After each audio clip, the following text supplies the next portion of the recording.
Здравствуйте, уважаемые друзья!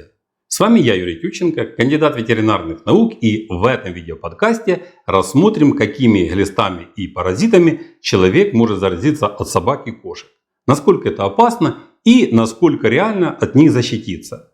Этот вопрос очень часто мне задают, и я понимаю почему. С одной стороны, все понимают, что глисты это опасно и что они несут угрозу для здоровья, а с другой стороны, в интернете очень много мусорной информации, которая не дает реального ответа на вопрос. И вместо ответа на данный вопрос люди получают смесь какой-то полуправды и домыслов. В результате получают еще больше вопросов и страха, конечно же. Так вот, собаки и кошки, которые живут в городах, в основном заражаются круглыми и плоскими гельминтами. И, как правило, это токсокороз и дипилидиоз. Это наиболее встречаемые гельминты.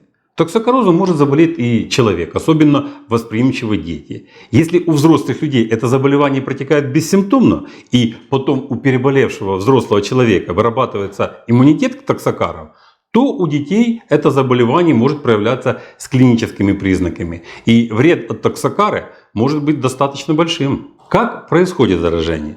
Собака или кошка, пораженные токсокарами, выделяют вместе с калом яйца, которые попадают в рот. А затем в желудок и тонкий кишечник. Из яиц развиваются личинки, которые через слизистую кишечника проникают в кровеносные сосуды и далее с током крови мигрируют. В зависимости от того, куда с кровью разнеслись и где осели личинки, будет соответствующая клиническая картина заболевания. Личинки токсокар могут локализоваться в самых различных органах и тканях.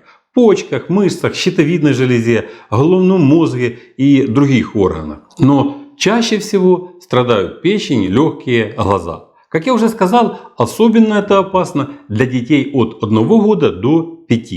Течение болезни может быть от нескольких месяцев до нескольких лет. Личинки токсокар сохраняют жизнеспособность в течение очень длительного времени. Они локализуются в тканях и пребывают там в дремлющем состоянии, а затем под влиянием благоприятных факторов активизируются и продолжают миграцию. Личинка в организме человека может выживать до 10 лет. Длительные хронические гельминтозы чреваты многим. Есть данные, что они могут даже задерживать физическое и умственное развитие ребенка. Поэтому безобидным это заболевание назвать никак нельзя. И это касается в первую очередь маленьких детей. Таких страшных случаев не так уже и много, но они, к сожалению, есть. А так, это заболевание очень распространено, потому что антитела к токсокарам находят почти в 50% всех людей, то есть у каждого второго человека. Это значит, что когда-то у этих людей была встреча с токсокарами, а не встретиться с ними очень сложно, и вина этому далеко не наличие собак и кошек в доме. Путей заражения токсокорозом достаточно много, так как вся окружающая среда буквально кишит яйцами токсокар. И если домашние собаки и кошки регулярно обрабатываются от глистов, то вокруг нас очень много бродячих собак и кошек, экскременты которых можно встретить практически везде.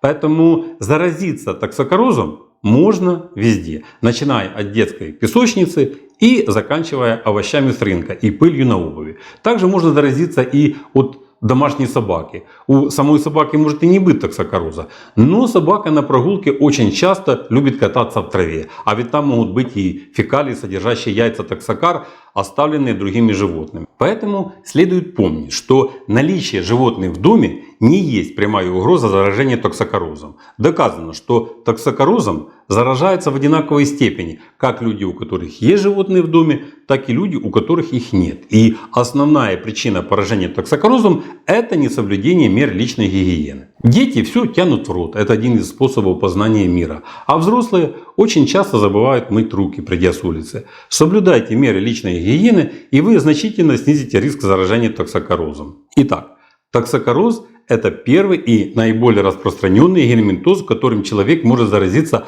от собак и кошек. Второй гельминтоз – это дипилидиоз, то есть огуречный цепень. Заразиться человек им может, но это бывает крайне редко, так как для этого надо съесть блоху, которая поражена личинками этого цепня.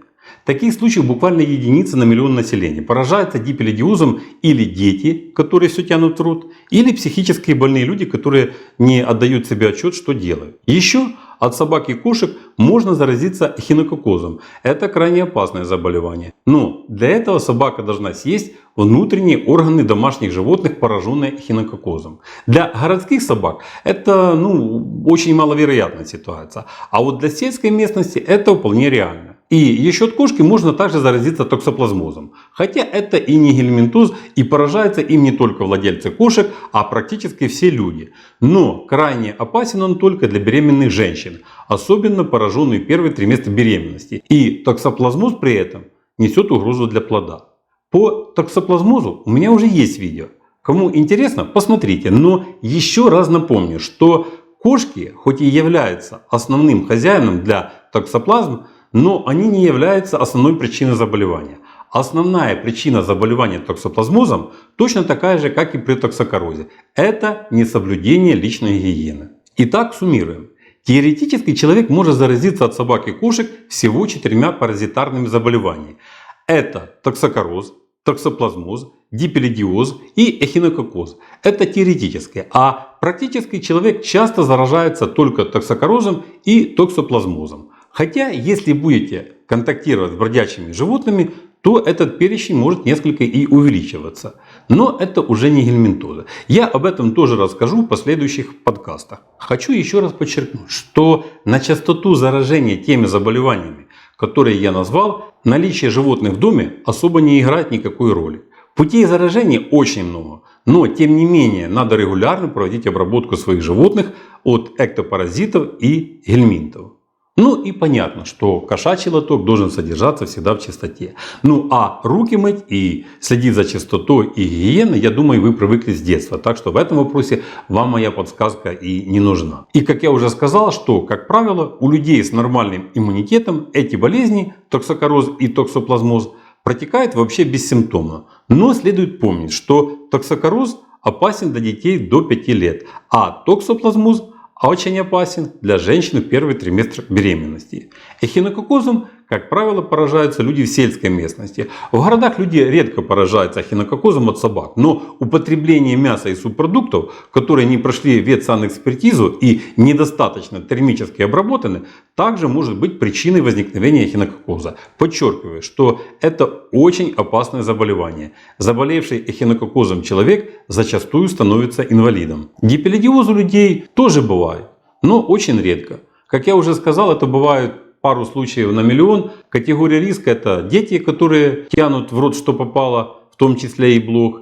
И также эта болезнь встречается у душевно больных людей, которые не понимают, что делают, и тоже могут съесть блоху, пораженную дипелидиозом. Как видите, угроза заражения паразитами от собак стоит далеко не на первом месте. И что заболеть в равной степени может как человек, у которого есть животные дома, так и тот, у кого их нет. Поэтому соблюдайте меры личной гигиены, соблюдайте чистоту в доме, мойте руки, ну и, конечно же, не грызите ногти. И тогда угроза заболеваний, о которых я вам рассказал, практически исчезает. Поэтому не бойтесь животных. Общение с ними дарит нам уют, радость и счастье. А наше здоровье находится только в наших руках. И не надо наших собак и кошек обвинять в том, чего нет в действительности. А пока всего вам доброго, здоровья вам и вашим любимцам. Подписывайтесь на наш канал и до новых встреч!